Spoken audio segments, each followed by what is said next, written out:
start off with, if you can kind of go into a little bit of detail on what LSC's policy is on bullying. The legislature, I believe, about 3 years ago, passed a law requiring each school district to pass a policy addressing the issue of bullying behavior.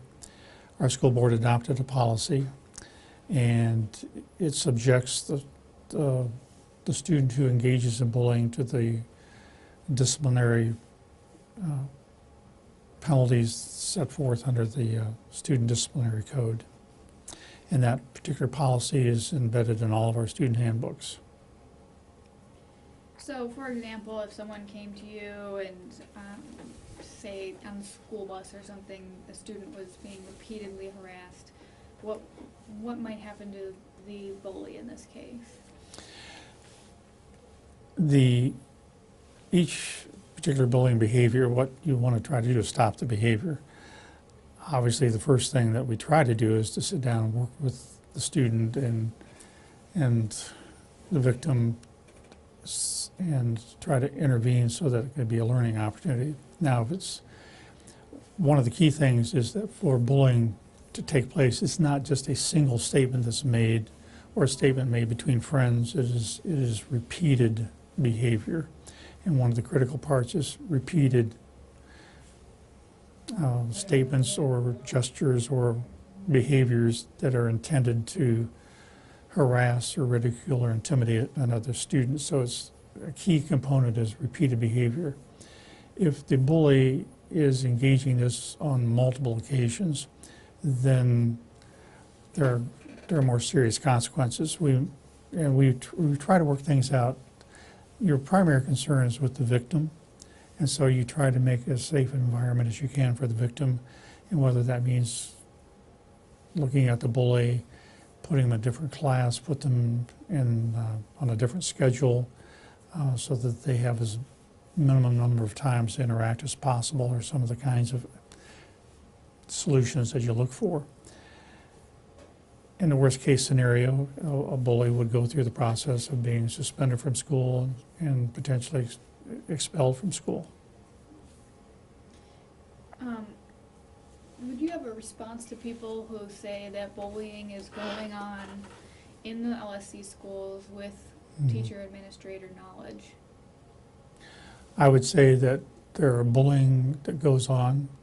I think it's probably takes place in every school in America, unfortunately.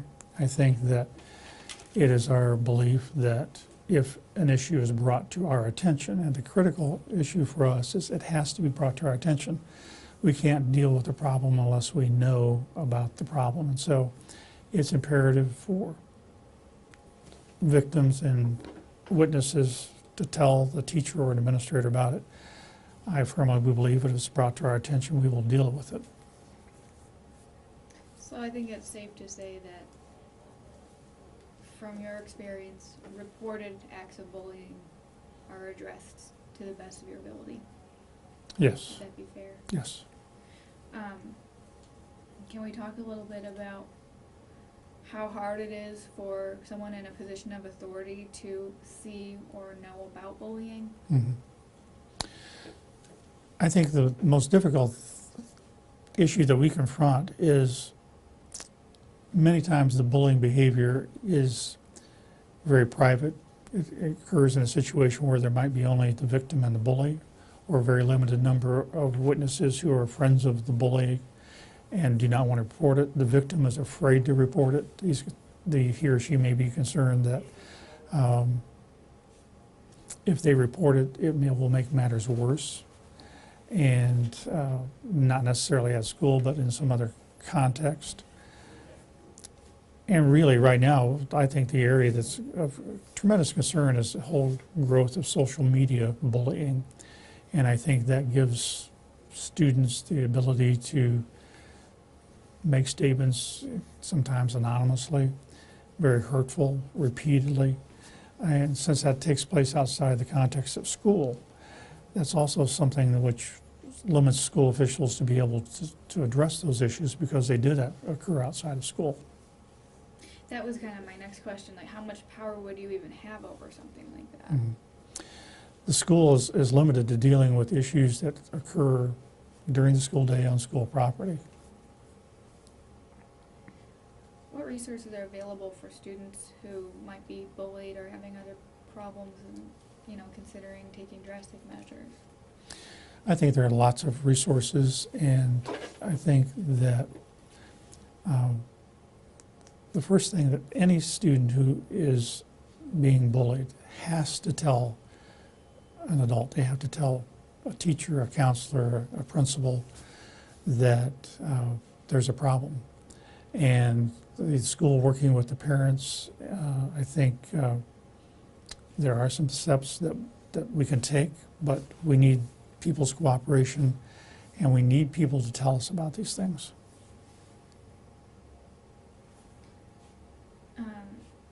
What about the idea that a student floated about having like an after-school class where people can come and talk to someone if they're being bullied or having personal problems? Is that something you guys would consider? It's not, that particular topic has not been specifically brought to our attention. I think that for the victim, I would tend to think that something that is more private would probably be more beneficial. Obviously, in terms of, we have general meetings at the beginning of the year where we address with students what we view as appropriate conduct, and certainly I think that the topic of bullying is very appropriate for what we would have as a part of our general orientation. But if there is an issue that develops, I think teachers are very good about addressing that with their classes if it comes to their attention, and some of this is developmentally appropriate. Probably the approach that one takes at the elementary school with young children is probably different than you would take with students who are in high school. Yeah, that makes sense. I want to address again, because I think it's important what we were talking about, and I know bullying is an important issue, but there is a legal definition and sort of an understood definition of what bullying is. Is the term bullying, is it kind of thrown around a little bit too much?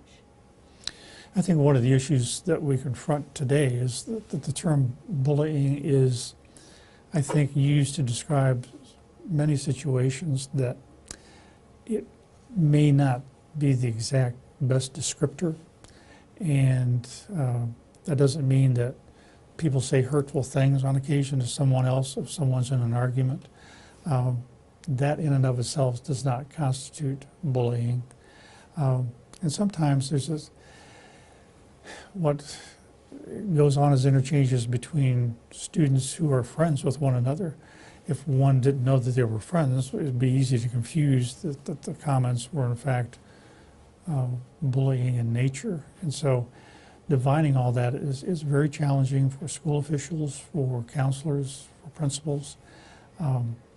But I don't think that there's any way you can not say that there isn't a problem with bullying. Bullying behavior is unfortunately probably older than I am, and it has been prevalent in our schools, and it can be very hurtful, extremely hurtful. Obviously, I think that with the increased public attention and awareness to it, I would hope that parents would encourage their children, if they witness bullying, that they tell somebody. If they're a victim of bullying, at least they tell their parent, or together make a decision and tell a school official.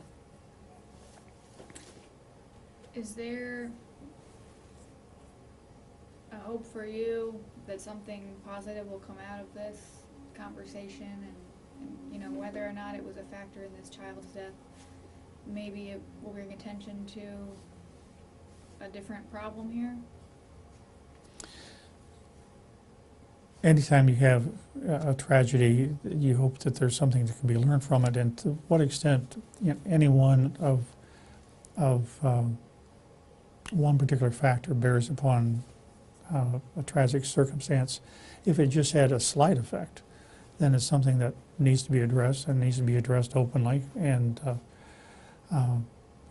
and I think it's important to acknowledge that children today, I think, confront lots of difficult situations, and anything that a supporting adult can do to help support them, nurture them, be there for them, I think is extremely important. And I think any kind of policies that would make children feel as though that they're safer, that they are more comfortable, I think you have to pursue them with rigor.